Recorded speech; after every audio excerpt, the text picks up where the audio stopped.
Os técnicos do governo e ele, entre eles o Luiz Henrique Mandetta, o ministro da Saúde, não esperou. Acho que ele não está contando com essa boa vontade do nosso governante, porque ele já se adiantou e fez uma reunião com os presidentes do STF, da Câmara e do Senado, na pauta as ações contra o avanço, óbvio, do coronavírus. Como foi essa reunião? Zé Maria Trindade, bom dia para você em Brasília.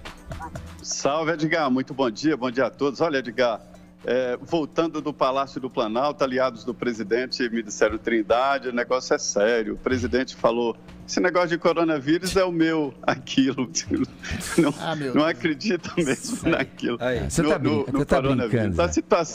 A situação chegou a um ponto assim, de que os outros poderes entendem que devem agir.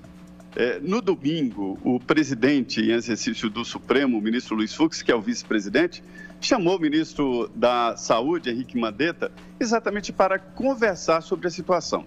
Ele tinha uma preocupação seguinte: não adianta o Supremo Tribunal Federal, os tribunais superiores, definir ali normas rígidas, fechando os poderes, e do outro lado da Praça dos Três Poderes, o presidente Jair Bolsonaro fazendo exatamente o contrário.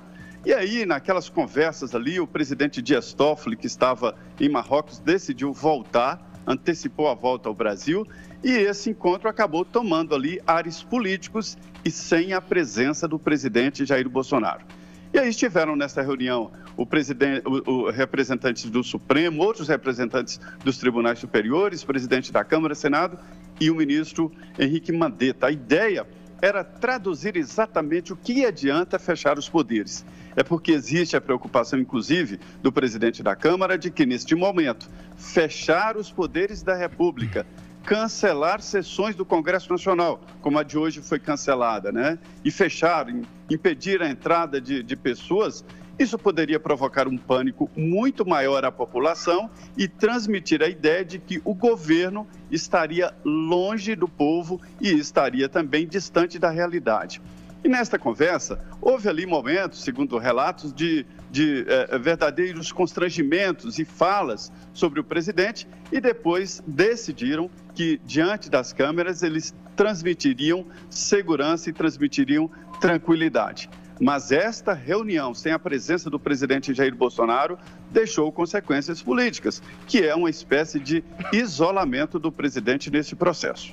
E que ele mesmo é o principal articulador desse isolamento, né, Zé? Não se sabe se por alguma questão que ainda não conhecemos ou por uma inabilidade mesmo, como aventa aqui o Adrilles na sua fala.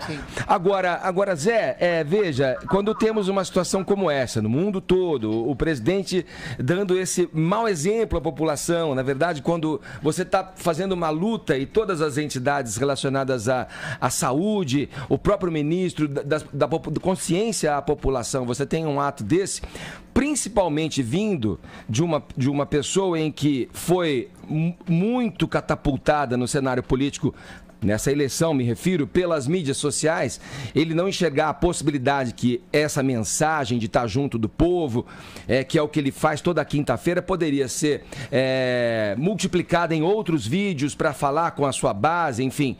Ele não resiste a um populismo, a uma imagem para ele que vale mais do que 1000 palavras, que é essa dele no meio do povo, e ele como um servo do povo indo. Quer dizer, é tudo, se você colocar esses ingredientes, você chega num populismo na sua essência máxima. Quer dizer, é um mal que talvez nem um discurso mais duro, Adrilles é otimista quanto a isso, nem um discurso mais duro de um técnico, que ele colocou pessoas ali, e temos que reconhecer o bom trabalho do Luiz Henrique Mandetta nesse caso. Colocado por ele. Nem ele vai ser capaz, nem o Mandetta ele vai ser capaz de ouvir.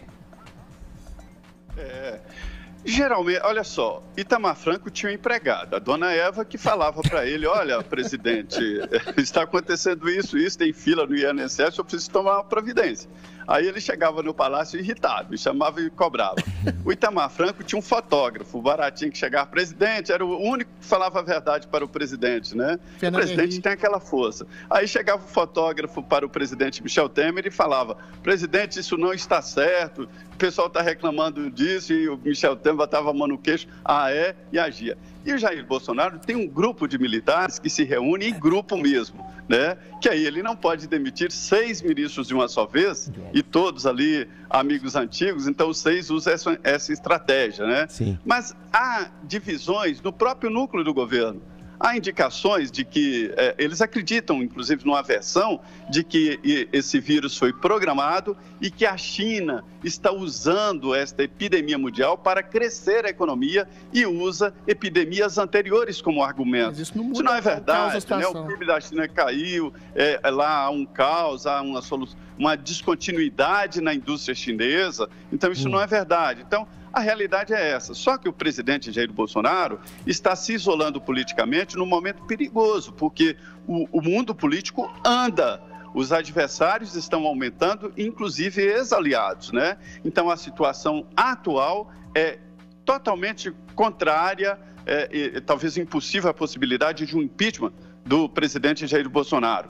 Mas é um caminho perigoso, porque ele fica cada vez mais dependente deste apoio popular que ele tanto preza, e ele tem razão, é uma segurança extra. Ô Zé, tem um outro assunto aqui pra gente falar, a Adriles vai comentar depois. O ministro Paulo Guedes fez um pronunciamento, fez um anúncio importante. O que ele falou ontem, Zé? Olha, Edgar, essas medidas adotadas pela equipe econômica estão na contramão da pregação da ideia da economia do presidente Jair Bolsonaro, tudo que foi discutido. Isso porque uma economia liberal é a defesa deste grupo, né? Inclusive dividir o PIB brasileiro entre o PIB privado e o PIB público, né? E desta vez as medidas são contrárias a que todo mundo imagina. Eu já cobri várias reações do governo, vários planos, e todos iriam no sentido de restrição, o tal apertar o cinto, né? Aumentar impostos, cortar gastos, e agora não. Eles, integrantes da equipe econômica, estão jogando dinheiro na economia, cortando impostos e jogando dinheiro que não tem. O orçamento da União é de 3 trilhões e 600 bilhões, mas o governo, segundo o próprio ministro, só administra 90 bilhões de reais do orçamento 2020, né? E aí a frase é dele, de nós estamos sendo governados por um algoritmo, um programa de computador. E 90 bilhões, e o Congresso quer 30 bilhões. E ele joga na economia 147, quase 150 bilhões de reais. É dinheiro que o próprio governo não tem, porque vai atrás de um dinheiro retido do PIS-PASEP, que não é do governo, mas é um dinheiro que ninguém usa, vai deixar uma reserva, e outros recursos que estão retidos. Então, 147 na economia. A ideia deste contrafluxo, medidas anticíclicas que eram demonizadas pela atual equipe econômica, é de uma emergência, é de que tudo está parado, de que tudo, se não houver esse choque, a economia não anda. E a notícia é a seguinte, o governo conta com 3 meses de possibilidade para sair do buraco. A partir daí não tem dinheiro, cai a arrecadação, porque entra aí uma enorme renúncia fiscal, inclusive de depósitos do FGTS, né? Então, 3 meses. Se a solução não vier, se a economia não se reaquecer, aí o governo tem que adotar outras medidas. Valeu, Zé. Obrigado pelo papo, pela informação. Um abraço para você, bom trabalho. Muito bem, obrigado, bom dia. Fala, Adriles. Olha, a questão que se coloca é a seguinte, uma economia liberal só funciona em estado normal, quando há um mercado normal. A gente vive numa situação emergencial de um caos anunciado, entendeu? Então, você tem que ter um controle da população. Eu falo um exemplo muito simples para que a população entenda. Por exemplo, muita gente está estocando alimento. Esses alimentos vão disparar quando houver uma escassez desses alimentos. Quem vai sofrer mais? A população pobre. Ou seja, você tem que ter uma equalização, você tem que ter uma ingerência estatal na economia para que possa equalizar, sobretudo quando as pessoas não estão, em grande medida, indo ao trabalho, que pode vir a acontecer. Agora, o Paulo Guedes falou outra questão, que eu não vou deixar passar também, que ele falou o seguinte, exatamente da relação do colapso da economia e que todas as pessoas não podem deixar de ir ao trabalho. Assim como todas as pessoas não podem deixar de ir ao trabalho, o Congresso Nacional não pode suspender todas as atividades. Façam um regime de fluxo de pessoas, de cronologia, quem vai e quem não vai. É um absurdo as pessoas estarem lotando trens, ônibus e metrôs para irem trabalhar, para salvaguardar a economia a despeito de um vírus temerário, e o Congresso suspender totalmente as atividades.